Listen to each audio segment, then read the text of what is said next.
Nobody cares about money, which sounds like an absolutely ridiculous statement, however, it's the truth. And look, this is a finance channel you just clicked on. But again, we often want something more: power, security, but above all of that, we want freedom. I want to talk about that. Again, to be fair, money is just a tool, right? Nobody is getting an $100 bill, getting a nice Benjamin Franklin, putting it in their hands and washing their hands with it. Nobody's wiping their butt with it. Nobody's putting it into their car to make it go, right? All those things sound really silly and stupid, but it's the truth. Money in itself, money in this arbitrary concept doesn't do anything. The paper, the number in your bank account, that in itself doesn't do anything. The things it buys, the freedom it gains, the people it helps, those things matter much more than the actual dollar amount. Now, that sounds really stupid to point out, but it's something that we need to consider, right? Because we often think about, all I want to do in my job is to make more money. Well, why do you want to do that, right? You don't just want more money. Nobody wants to get $10 million, die, and then just have it get passed out to the government or a random charity they don't care about, right? Although that's still good to give to a random charity, don't get me wrong. But it's usually a different thing. We usually want something else, right? Nobody actually wants money. They want what money does. They want freedom of time, location, decisions. And again, a guy making $100,000 but feels trapped in a job he hates is not a guy who's necessarily free. Money is just the scoreboard. Freedom is the actual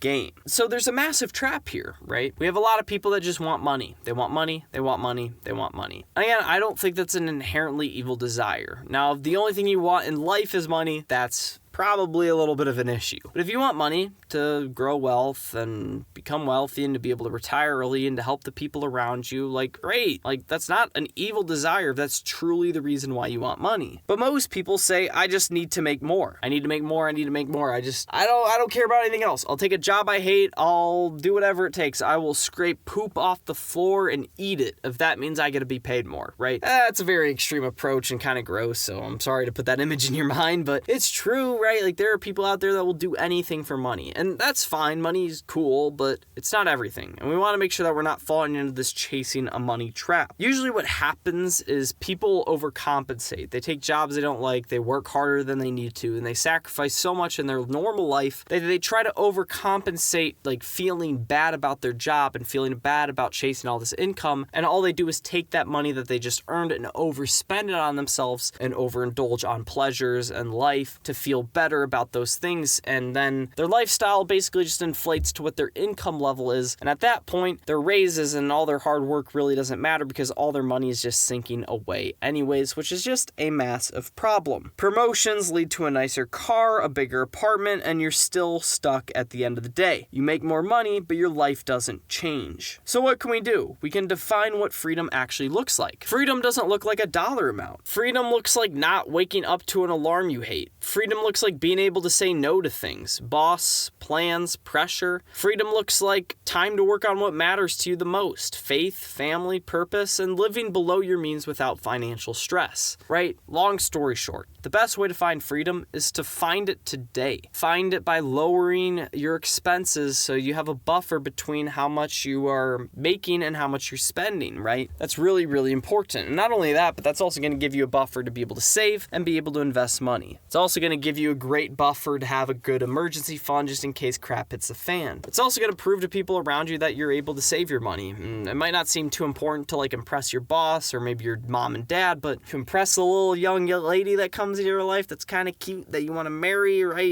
You're going to want to make sure you're financially successful in that aspect as well. But what if you don't even know what you're aiming for? The 3 types of freedom money can buy is time freedom, control over your schedule, location freedom, not tied to one place, and decision freedom, not forced to make bad decisions because of money. Now, time and location freedom kind of go together, so I won't talk about that too much, but it basically just gives you the ability to do what you want whenever you want with your life, right? Think about it. One of the major reasons a lot of people chase a dollar amount is so that they can retire early. And why do they want to retire early? Because they want to be able to travel wherever they want to travel, and they don't want to be restricted by their work schedule, so they have basically an unlimited amount of time. Well, what if you found freedom in your life now, right? Yeah, you're still gonna have to work, don't get me wrong, but what if you can work remote and then you can travel and work at the same time? What if you want time off to play golf? What if you can find time in your work schedule or find a job that lets you take off Friday afternoon so you can go and hit the links, right? There's ways to find time and there's ways to find location freedom, and you can do it in your life today. Another thing is decision freedom, and this is really simple. The easiest way to have decision freedom is to have money freedom, right? And so chasing a dollar amount is great. However, you can also just find this really simply by freeing up money in your budget. People can live on $30,000 to $40,000 a year. Even as like a couple, you can live on that amount. And so if you're making $60,000 a year, then you have freedom to make decisions with your life. You don't have to continue to chase a high income if you don't want to do it through a job. Instead of maybe you want to take an entrepreneurship path or a side hustle path. You can spend time building those things and not worry too much about your main income being caught up with inflation and throwing you under the bus, right? Again, it's pretty simple. If you are looking for freedom in one of these three areas, whether it's with your time, your location, or your decisions, for me, it's mainly a decision freedom thing. But if you aren't getting one of those things out of your money, what is it really doing? If your money is just getting drained and drained and drained, it doesn't really matter. Which kind of leads me into what I want to talk about next, which is a high income doesn't mean a high freedom. You see this a lot with doctors, lawyers, business owners, making tons but working nonstop. Stress, burnout, no control over time. But then you compare that to someone making less but living intentionally. I see this with a lot with teachers. Look, we all know teachers are very heavily underpaid and the school system is not great. However, one of the most significant chunks of people out there that are millionaires are teachers. This sounds crazy because they don't seem to have money, but what do teachers often have most of the time is they have purpose in their jobs. A lot of teachers love to teach. They've always wanted to teach, and so teaching kids fulfills them in a way that money never could. And so when it comes to money, it's really easy to be able to invest more. It's really easy to be able to save more. Not only that, but they usually do have some pretty good investing tools that benefit them a lot as well, but that's just another thing in itself, right? Again, some of the least earners are some of the most free people in the world, and some of the highest earners are some of the least free people in the world. So it often doesn't really come down to income. It often comes down to the decisions you do with your income. Again, I've talked about this before, but freedom comes from the gap. What is the gap? It's the gap between how much you make and how much you spend. It's really simple. I'm not going to talk about this much more because we've already crossed this bridge 100 times, but if you don't have money to save, you don't have money to invest, you don't have money to sit on, then you don't have any money to build freedom to do anything you want with your life. And it's really just that simple. But furthermore, there can be some things that prevent you from being able to get to this freedom, and I like to call these the invisible chains. The first one is car payments. This is a big one. Buying a brand spanking new car, driving it off the lot, taking that depreciation hit, and then having to pay car loans and car interest on top of that. Oh my gosh, dude. You are absolutely cooking yourself financially. Look, I understand we live in a world where you need a car, you need transportation. I understand that. However, there are cheaper options.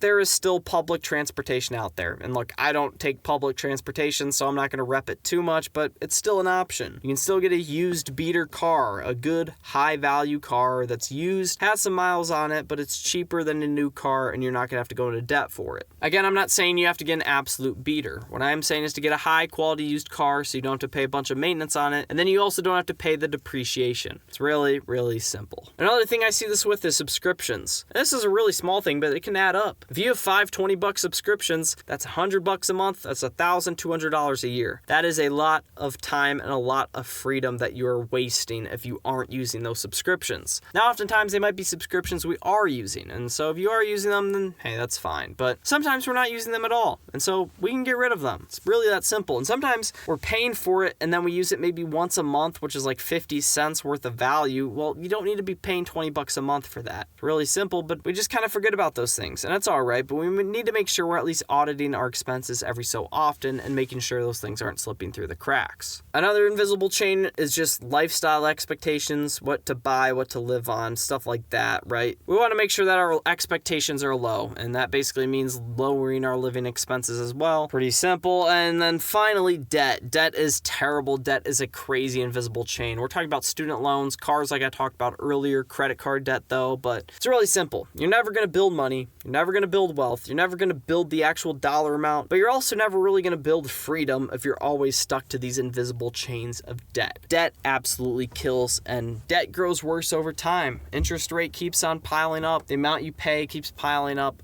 it's just bad. It really is bad. And I'm not trying to be like the guy who just talks about how bad debt is, because we all know how bad debt is, but it really is terrible. It will ruin your life, and you need to make sure you're getting out of it as fast as you possibly can. Again, most guys aren't broke. They are simply just owned by debt companies. It's really that easy. So what is a simple, easy plan that has some simple action steps that you can go ahead and take today? Number one is track your spending. Again, awareness equals control. If you at least know where your money's going, you can at least make a plan to change it and save it, right? If you don't know where your money's going, then you have no control over it. It's just going to keep willy-nilly flying around, and you're just going to, with the wind, it's going to go from left to right to left to right, and your money's just going to go everywhere, and you're not going to have control over it. So awareness is the number one goal. Another simple action step you can take is to cut 1 to 2 major expenses, not 50 tiny ones, although those are great and they add up, right? 1 to 2 major expenses can make all the difference. If you're constantly spending a bunch of money on takeout and going out to eat like thousands of dollars a month, and then choosing to then cook at home more and learn how to cook and eat enjoyable food at home, right? You might save thousands of dollars. Maybe it's the vacation you just go on every time you're feeling a little sad and you need a break. And again, I'm not saying from time to time you can't have those types of things, but if it's a constant thing and it's a big thing that's draining your money, making the decision to not continue to go into that is a big one, right? Those are just 2 simple examples. Another simple action step is to start investing consistently. This is a big deal, especially at a young age, because the more you can snowball up and compound over time, the more you'll be able to retire with, the more you'll be able to do something massive with when you're older, and just overall, it's a great habit to get into at a young age. Another big thing is avoid locking yourself into high fixed costs. A major thing I see this with is home ownership. Buying a home you can't afford, but it also could look like buying a car you can't afford either. Maybe it's keeping up with a lifestyle you can afford with the friends you make and the wife you marry. Maybe it's the promises you make to others, right? A lot of simple foo-foo-y stuff, but it does all add up. Don't lock yourself into things that you can't afford. Debt is a major thing, like we talked about earlier, but just other simple stuff in general as well. But above all else, kind of with the whole theme of this video, the most important thing is finding freedom in your life before you get rich. Like we've talked about a lot, you can find freedom in time. You can find freedom in location. You can find freedom in decisions.